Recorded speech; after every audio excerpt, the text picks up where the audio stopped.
Hello everyone, मैं Aaris sir Chintamani coaching classes पूसद से आपके सामने हूँ। और जो पेरेंट्स अपने बच्चों के एडमिशन के लिए वरीड है, परेशान है कि 10वीं के बाद कहाँ पे एडमिशन करना है, 10th हो चुका है, तो ये वीडियो ख़ास तौर से उन लोगों के लिए है। क्योंकि मैं यहाँ पर एक हमारी स्टूडेंट है डॉक्टर, अपकमिंग डॉक्टर सोनाक्षी दकाते, उससे कुछ सवाल पूछूंगा जो माहूर से है।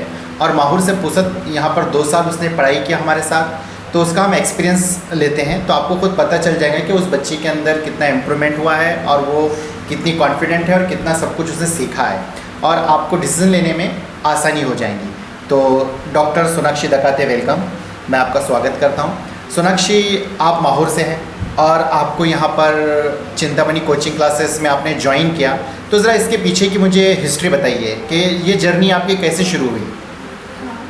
सर, सबसे पहले तो मतलब मेरे 10th के एग्ज़ाम ख़त्म हुए, तो मेरे पापा को लगा अब 10th हो गई, टेंशन, मतलब जैसे नॉर्मल इंडियन पेरेंट्स को लगता है कि अभी बच्चा बड़ा हो रहा है तो उसके लिए सबसे बेस्ट कोई फैकल्टी या फिर कोई प्लेटफॉर्म होना चाहिए। कोई भी किसी भी मतलब इंस्टीट्यूट के ऊपर ट्रस्ट करने से पहले हम 10 जगह के ऊपर मतलब जाके पूछते हैं। फिर उसी तरह पापा इधर उधर मतलब देख रहे थे, बहुत सारे प्लेटफॉर्म्स उन्होंने देखे। और हमारे स्कूल में चिंतामणि की तरफ से क्राउन स्कॉलरशिप के लिए आए थे, तो फिर वहाँ पे मैंने वो एग्ज़ाम दी। फिर मुझे स्कॉलरशिप भी मिली, मुझे काफ़ी कम मतलब फ़ीस मेरी कम हुई, 80% के लगभग मुझे स्कॉलरशिप मिली थी। तो उसके लिए मैं स्वप्निल सर को थैंक यू बोलना चाहूँगी कि उन्होंने मेरे इतने पैसे बचा लिए। तो नहीं, आप टैलेंट थे ना, आप अगर आपके पास टैलेंट है तो उसका आपको बेनिफिट ज़रूर मिलेगा। यस। फिर हमने वैसा किया कि पापा ने बोला पूसद पास में भी है हमारे गांव से, तो यहाँ पे ज़्यादा अच्छा होगा, कंफर्टेबल रहेगा, बच्ची थोड़ा ये वाला एनवायरनमेंट जो है मेरे से फैमिलियर रहेगा। मतलब एकदम अगर मैं नांदेड़ चली जाती या फिर मैं किसी बड़े शहर चली जाती तो वहाँ पे जाने के बाद वहाँ का एटमॉस्फेयर, वहाँ के बच्चे, वहाँ के लोग मुझे ज़्यादा घुलने मिलने में दिक्कत जाती, इसलिए पूसद सबसे बेस्ट था और चिंतामणि ही बेस्ट है, ऐसे मेरे पापा को लगा। अच्छा, ओके, थैंक यू। डॉक्टर, मैं आपसे एक सवाल ये पूछना चाहता हूँ कि आप वहाँ से जब आए और यहाँ पर आने के बाद ये जो 2 साल की जर्नी आपकी रही, इसमें आपको अपने अंदर कितना इम्प्रूवमेंट लगा? आपको क्या लगा कि जो 10वीं के बाद जो सोनाक्षी आई थी वो कैसी थी, और आज उसके पास फिज़िक्स, बायोलॉजी, केमिस्ट्री का कितना नॉलेज है, और अब वो फ्यूचर को कैसे देखती है अपने 2 सालों के अंदर, कितना ड्रास्टिक चेंज, क्या चेंज आया, ये आप मुझे बताइए। मतलब जब मैं 10th स्टैंडर्ड में थी तब मुझे ऐसा लगता था कि 10वीं का सिलेबस बहुत बड़ा है और ये मुझसे हो गया, तो मुझे लगा बाकी का सब मेरे से हो जाएगा।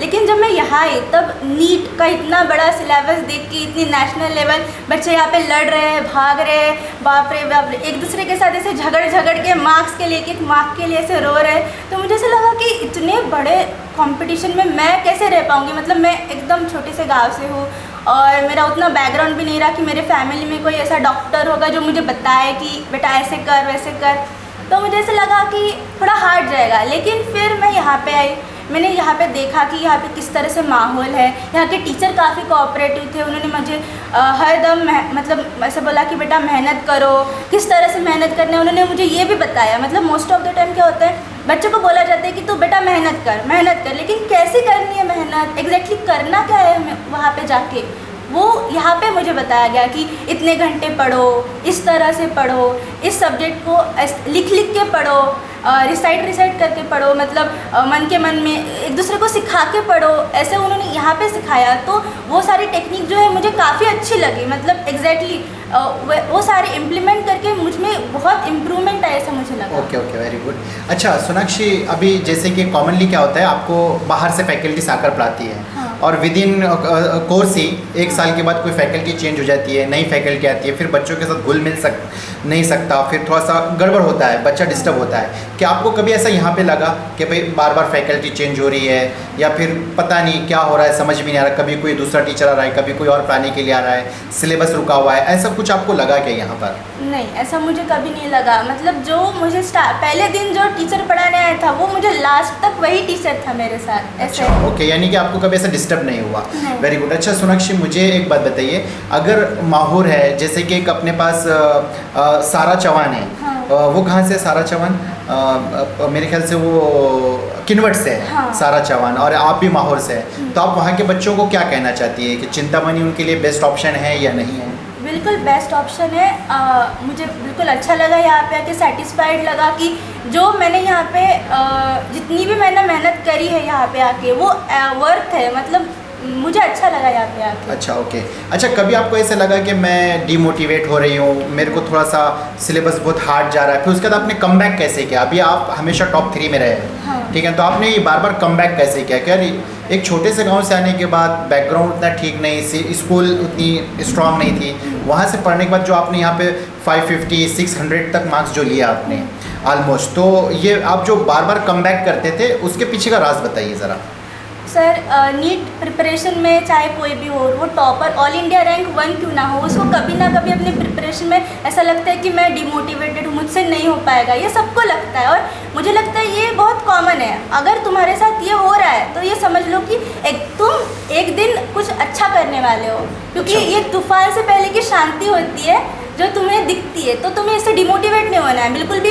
और इस टाइम पे क्या होता है ना, बहुत से बच्चे, मतलब मेरे भी फ्रेंड्स हैं ऐसे जो कि बहुत आइसोलेटेड रहना शुरू कर देते हैं, मतलब ऐसे वो ज़्यादा किसी से बात नहीं करते, उनको ऐसा लगता है कि बात किया तो लोग मुझ पर हंसेंगे या फिर मेरा मजाक उड़ाएंगे, तो इतनी सी बात पे रो रही है, तो इतनी सी बात पे ये हो रहा है। तो मुझे ऐसा लगता है कि उस टाइम पे हमें सबसे पहले तो अपने पेरेंट्स के साथ बात करनी चाहिए कि मम्मी पापा मेरे साथ कुछ ऐसा हो रहा है, मुझे थोड़ा सा डिमोटिवेटेड लग रहा है। और अगर उसके बाद में आपको अपने टीचर से बात करनी चाहिए कि सर मुझे इस टॉपिक में थोड़ा सा दिक्कत जा रही है, मुझे मेरे मार्क्स यहाँ पे कम हो रहे हैं थोड़े, तो मैं किस तरह से मेहनत करूँ कि मेरे वो मार्क्स जो है एडअप हो। ऐसा मैंने किया बहुत से टाइम, और काउंसलर के पास भी मैं बहुत जाती थी, तो पेठे मैम की भी मुझे काफ़ी ज़्यादा हेल्प हुई। अच्छा, ओके। अच्छा सोनाक्षी डॉक्टर, मैं आपसे एक बात और पूछना चाहता हूँ कि जैसे कि समझो आपके साथ कोई और स्टूडेंट्स थे होंगे जो आप ही के लेवल के थे होंगे 10th स्टैंडर्ड में, और वो कहीं और गए होंगे, तो आपको क्या लग रहा है कि उन्होंने वो लोग उधर चले गए XYZ जो भी इंस्टीट्यूट में गए और आप चिंतामणि में आए, तो आप उनके साथ अपने आप को कंपैरिजन करने में आप कहाँ लगती हो, ऊपर लगती हो उनसे या नीचे लगती हो?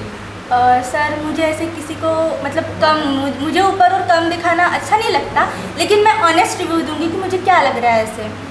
तो बहुत सारे प्लेटफॉर्म्स पे गए, वहाँ पे जाने के बाद उनको मतलब इतने सारे एक एक क्लास में बहुत सारे बच्चे थे, लगभग 100-150, या फिर नांदेड़ में भी गए तो वहाँ पे भी इतने सारे बच्चे थे, तो वो बीच ईयर में ही वापस आ गए, ऐसा हुआ। यानी कि जो आपके लेवल के ही थे, हाँ, और वो बीच में से आ गए। अच्छा, ओके। तो ठीक है, काफ़ी अच्छे क्वेश्चंस के आपने आंसर दिए। बच्चे को प्रिपरेशन करना है, अभी उसका नीट का एग्ज़ाम है, हम ज़्यादा टाइम लंबा ना लेते हुए ये सेशन को यहाँ पे ख़त्म करते हैं। आपसे मैं रिक्वेस्ट करता हूँ कि हमारे इंस्टीट्यूट के लिए ख़ासतौर से डॉक्टर सोनाक्षी दकाती का जो ड्रीम्स है उसको ट्रू करने के लिए आप लोग प्रेयर कीजिए, और डेफिनेटली ये वीडियो देखने के बाद आपको ये रियलाइज़ होगा कि आपको क्या चूज़ करना है, क्या नहीं करना है। पैनिक मत होइए, शांत रहिए, कूल रहिए और एक अच्छा डिसीजन लीजिए। Okay, thank you very much. Okay.